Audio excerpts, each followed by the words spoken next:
Hey y'all, I have a lot of fresh green beans that my husband grew in the garden, and I need to do something with them. And one of the things I'm gonna try is from a recipe that I saw on one of those all recipes videos. They seem to have something unusual every once in a while, and this was something I'd never seen before. So I'm gonna try it. I think I'm gonna serve it cold though, when actually it's probably usually a hot dish. I'm gonna make what I'm gonna call a green bean salad. But I'm gonna take these beans and I'm going to trim them up. Now, I don't know whether or not you consider me a country girl. My husband considers me a city girl. Everything's relative, right? He's from the country, farm and all.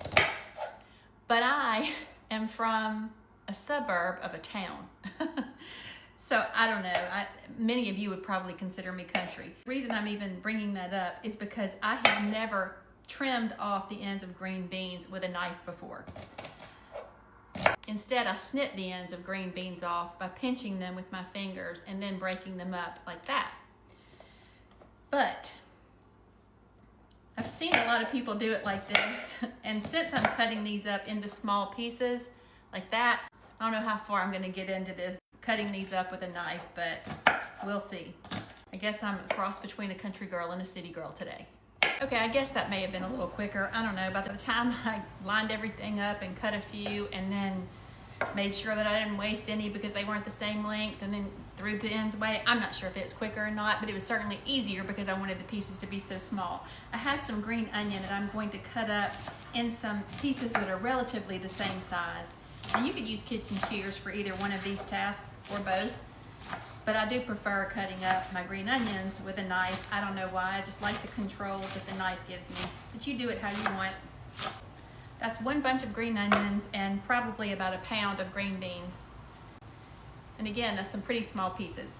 I'm going to get these washed up and then I'm going to head over to the stove and I'm going to cook them in a little bit of oil just until those beans turn bright green, and then I'm going to add some other seasonings to it. I'll put the full recipe in the caption. You know I'm probably going to have to taste this before it gets cold. But like I said, my intent for this is to be a salad. We'll see. Hey, hey, hey, hey, hey.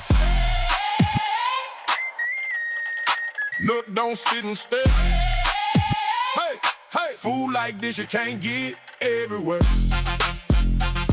Hey, you ain't eating like this. Hey, hey, hey.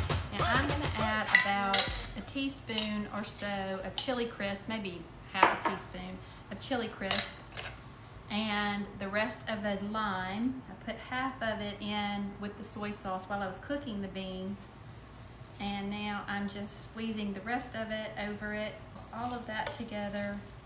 And now I'm gonna have to grab a plate and taste this.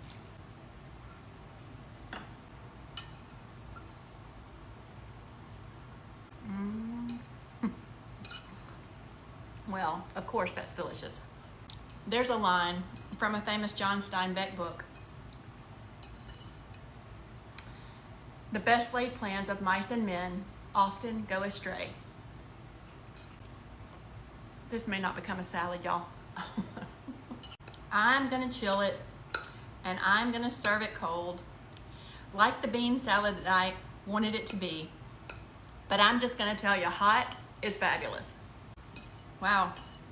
This is a great side dish, and I think it's gonna be a great salad. I'll let you know. Can't be better than this though. Okay, y'all, make you some of these green beans and y'all go have a good day.